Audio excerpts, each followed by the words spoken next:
In the last video, we talked about the history of the NCAA and looked at how it was built and discovered that pretty much since the beginning of intercollegiate athletics, players have been getting paid under the table.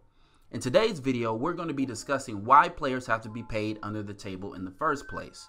Why is it a big deal if Zion Williamson's mother gets paid from Nike, or if Reggie Bush got a few gifts when he was in college? Why is it that in order to compensate players, one must do so behind the scenes, in the shadows, and out of the public eye? What is it that creates this black market, so to speak? That's what we're going to be talking about today, so let's jump right into it. In this video, I'm going to mostly focus on men's college basketball because that's where the most prevalent cases of paying players under the table comes in. First, let's talk about why revenue is generated in the sport of basketball. Look, in the world, there's really only one source of money: other people. If I don't have any money, but you have $10 and I need or want $5, then the best way to get you to give me $5 without stealing from you is to sell you a product I create, provide a service, or provide anything else that you would consider valuable. In that exchange, I'm happy because I received $5 and you're happy because you received something of value. This is called commerce. So contrary to popular belief, no one gets paid to play basketball. People get paid because they're providing something valuable to the public, which in the game of basketball is primarily entertainment. If LeBron James and Steph Curry play one-on-one in the woods and no one's there to see it, they don't make any money. However, if LeBron and Steph Curry play one-on-one at the Staples Center and sell tickets for people to watch the game and nationally broadcast that game on ESPN, then collectively millions of dollars will be generated. This makes elite level basketball players commodities, something valuable to the general public that can be bought or sold for revenue. So for all my female viewers out there, this is the primary reason why the WNBA continues to make no money. Because they are not as entertaining to the general public, the commodities of the WNBA, i.e. the players, do not generate the same amount of revenue that their male counterparts do. When the game becomes more exciting to the masses, more revenue will be generated. It has nothing to do with lack of exposure or gender equality, but I digress. What makes men's basketball so unique is that barring some major injury or foolish decision making, the commodities of men's basketball can be one of the safest forms of investment with almost an immediate turnaround in terms of ROI. As you can see, 13 of the top 15 of the 2017 ESPN Top 100 players were drafted in the NBA in 2018. The only players who weren't drafted in the NBA was PJ Washington, who decided to stay in school, and Brian Bowen. Brian Bowen was supposed to play at Louisville, but because his family was allegedly paid to attend Louisville, his coach Rick Pitino was fired, Bowen was suspended, and even though he was able to transfer, because he would have to sit out a year due to the NCAA's transfer regulations, he never played one game in college. Now the Brian Bowen situation is interesting because this was investigated by the FBI, which begs the question: what is the FBI doing investigating victimless crimes? What is so bad about compensating a player for the revenue they will generate for the university? And like we said in the beginning, why do players have to get paid under the table in the first place?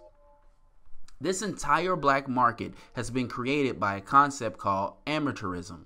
Amateurism is the idea that a person is participating in a sport as a pastime rather than as a professional. If you remember from my first video, it was Walter Byers who first came up with the term student athlete and popularized the idea of amateurism. According to the NCAA, amateurism is an essential component of intercollegiate athletics.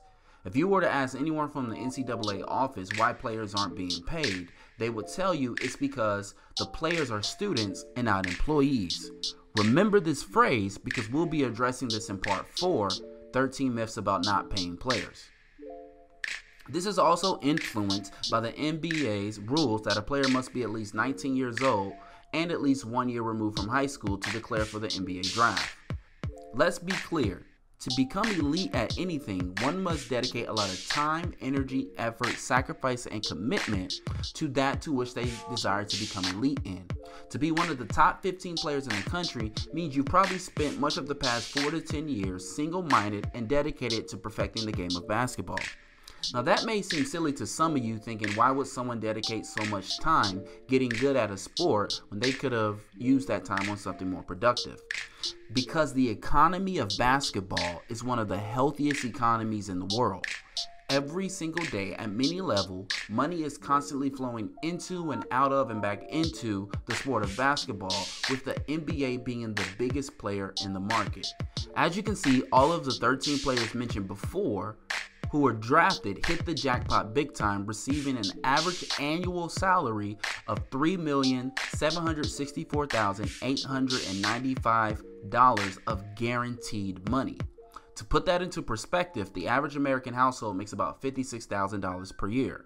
It would roughly take the average household 66.5 years of income to equate what the top 15 2017 basketball players now make in 1 year. The issue is that the whole world knows how valuable the sport of basketball is. Yet in order for an elite level basketball player to make that kind of money, the universities first get to monetize off their names at least 1 year before they can. According to NCAA rules, not only are players not allowed to be paid to play basketball, but they can also not make any money off their own likeness, image, nor are they allowed to get a regular job like at McDonald's while they play for the university. Remember, most only receive a 1-year renewable scholarship to the university, not a stipend, no extra spending money from the university. It has been reported many times that oftentimes members of various football and basketball programs would not have enough money to buy groceries while being on campus, because receiving any other compensation to buy basic living essentials could mean losing their scholarship. Basketball and football are the only two activities in America where you can have elite level talent, where there is a market willing to compensate you for your talent, but you're not allowed to be compensated until someone else has made money off you for at least 1 year and 3 years with football. Thus, the players go to other sources, sports agents, shoe companies, financial advisors, AAU coaches, and so on, to be able to monetize their commodity in the marketplace. As noted in the first video, this has been happening since the beginning of intercollegiate sports. If you remember the Sinful 7 from the first video, schools do not care about amateurism, and I would dare say that neither do the fans or advertisers who are paying millions of dollars to watch these college athletes.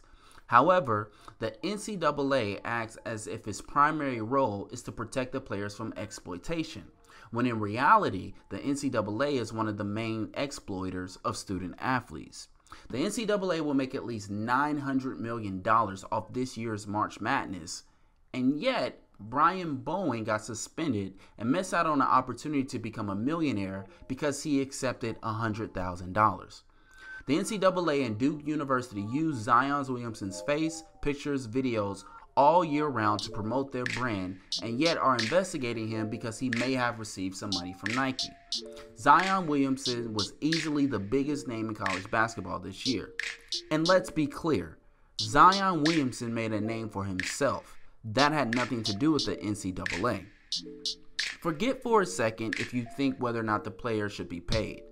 The bigger question is it morally acceptable for a supposed non-profit organization to dictate whether a person can accept a job?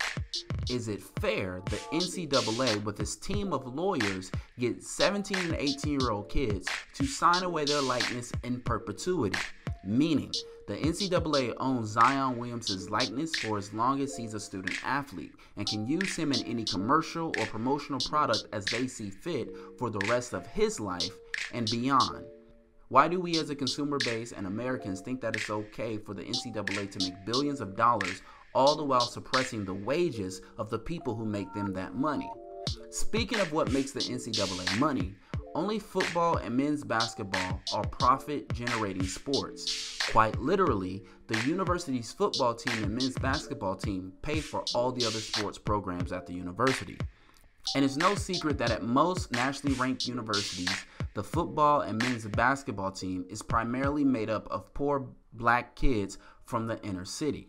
Which begs the question, why does the NCAA punish poor black men for trying to better their situation when those poor black men are financing the scholarships for the other sports program, which consists of primarily white students?